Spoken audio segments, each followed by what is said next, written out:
A drug company, Abbot Labs, symbol ABT. They're medical devices, so they're not a drug company. They're actually a device maker. Medical They device. do a bunch of different things. I know I they thought they do had drugs too. I think they do drugs. They do infant formula. They have, it looks like products. It looks like they do have hormone replacement therapy, generic pharmaceuticals.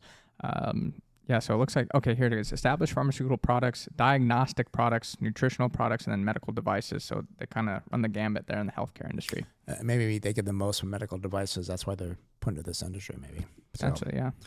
We do see they have not a bad PE, 15.9 versus 38.5 for the industry. Price of sales, 5.1 versus 3.9. That's obviously not good. You want your valuation ratios lower than the industry average. Price to tangible book value, 11.5 versus 35. That's a positive. But price to cash flow is 24.7 versus 28.2. So I'd call that about the same. So it's okay.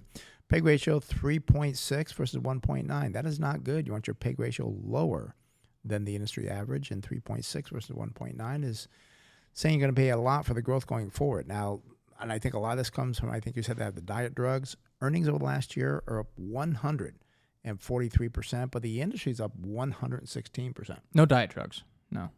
No diet drugs? I thought you said that diet drugs. No, I didn't say diet drugs. Okay, well, that's pretty interesting where they're getting that from. Yeah. Okay. I don't think it's infant formula because people aren't having babies at the same rate. I thought I heard you say GLP-1 or whatever. No. So, well, that's good then. So they're doing something right here to grow the earnings. Sales up 4% versus 11.6 with the industry. 5-year growth rate is a 6.5 versus 11.2. They pay a dividend, like a normal size dividend, 1.9%. Only use 29% of their earnings to pay that out. And then look at the balance sheet. Current ratio, 1.8 versus 2.2. We do see a net profit margin, very good, 31.9 versus 9.9. Return on equity, 27.7 versus 18. Free cash flow, $6.6 billion, twice the industry at $3 billion. So I'm kind of liking what I see here, depending on what you say. This could be something worth maybe getting into. Yeah, current price here for Abbott Laboratories. Again, their ticker symbol is ABT to $126.54. 52-week range. The low here, $99.92. The high, $141.23.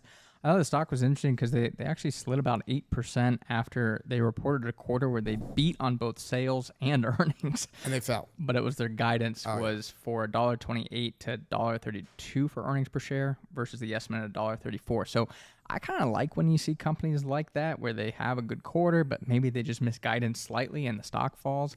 You can sometimes find some great deals.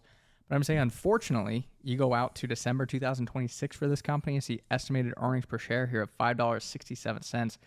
Gives the target sell $94.12. So where's the stock at now? $126.54. So it's trading at, over 22 times those future earnings. Another sell. Another sell, yeah. Yeah. And again, we say another sell because we are conservative. We use an estimate of 16.6 times forward earnings, which is about the average. We're not trying to take the most out of a company. We're saying let's buy it on sale and sell at a reasonable price. And right now, there's a lot of things that are not at reasonable prices, and this is when the investor can get burned. Who would have thought at the beginning of the show that the most intriguing company that could warrant research would actually be one that was lumped in with the meme stocks in American Eagle? Yeah. I mean, it's just... And again, it is amazing when you look at that compared to, I think you said Abercrombie and Fitch, the big differences. And I mean, we're not in that area because I think the teen retailers is what they're at. So I don't go shopping at either location at this point. And I remember we bought Abercrombie years ago. We bought it 25. I think we sold it 75. Made a lot of money from it. But with it now, I know nothing about that company. American Eagle, can they replicate what Abercrombie does? What's the difference? I don't know. I mean, it could just be perception. It could be actual business. I mean, you're chasing trends is the problem. Yeah. That's the research people have to do. That's what we would do if we're going to buy it.